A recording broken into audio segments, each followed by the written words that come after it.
Good morning. It's very cold here this morning and it's raining as usual. It has been torrential rain for the last month, practically non-stop.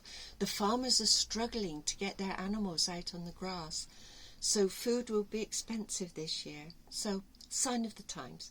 Anyway, this video is really for Watchtower, but there's a little bit of comfort at the end if you want to skip forward. Just a very quick comment on Watchtower's nitpicking rules. It seems that women who are Jehovah's Witnesses can now wear trousers if they are out preaching, but if they go to Bethel for a visit, they must wear a skirt. I find it difficult to understand why Watchtower cannot see that these nitpicking rules are exactly the same as the Pharisees. I'd like to read Matthew 23 and verse 16.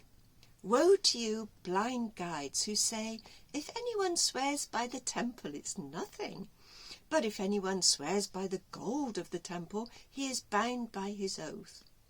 Jesus said, you blind fools, for which is greater, the gold or the temple that has made the gold sacred?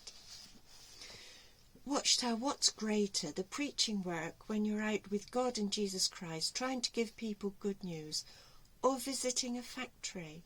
Which is greater? But the governing body live at Bethel, and it seems that they are more important. In Matthew 23, verses 8 to 10, Jesus said this. Where are we? You are not to be called rabbi, for you have one teacher, and you are all brothers. Verse 10, neither be called instructors, for you have one instructor, the Christ. The Apostle Paul said, we are not masters over your faith. Jesus said, you mustn't lord it over your brothers. I looked at the commentaries on this. Barnes' Notes on the Bible talks about leaders, those who want to go before others, who claim, therefore, the right to direct and control others. This is against Jesus' instructions. Matthew Henry said this. Pride was the darling, reigning sin of the Pharisees. And he talked about the real disciples of Christ, who is pained by being put into chief places. There's no such thing as a governing body, Watchtower. Anyway, enough of that for the moment. What about us who have been hurt by Watchtower's rules? In Ezekiel chapter 34, there's a little bit of comfort, and it's talking about the time when the shepherds of Israel were worshipping false gods and leading people astray and not helping them at all. And it's talking about them, those who were feeding themselves and not the flock, and this was the result. Ezekiel 34 verse 4.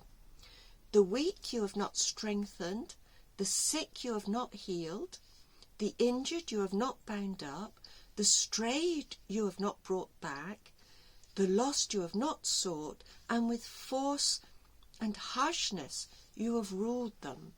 What was the consequence? So they were scattered, because there was no shepherd, and they became food for all the wild beasts. Now, this chapter is very comforting. If you've been hurt by Watchtower, you'll find something in there which you can find comfort from. What's the outcome? God says in verse 11, I myself will search for my sheep and will seek them out. As a shepherd seeks out his flock when he is among his sheep that have been scattered, so will I seek out my sheep. I will rescue them from all the places where they have been scattered on a day of clouds and thick darkness. I don't know where we go to find association with those of like mind, those who love God and those who love Jesus. We have been scattered, but we have the promise here that God will gather us together in due time. In the meantime, we can just keep praying for someone that we can talk to about our beliefs and have some encouragement and God's blessing. So, I'll leave you in God's care, who is going to gather us all together. And thank you so much for watching. God bless.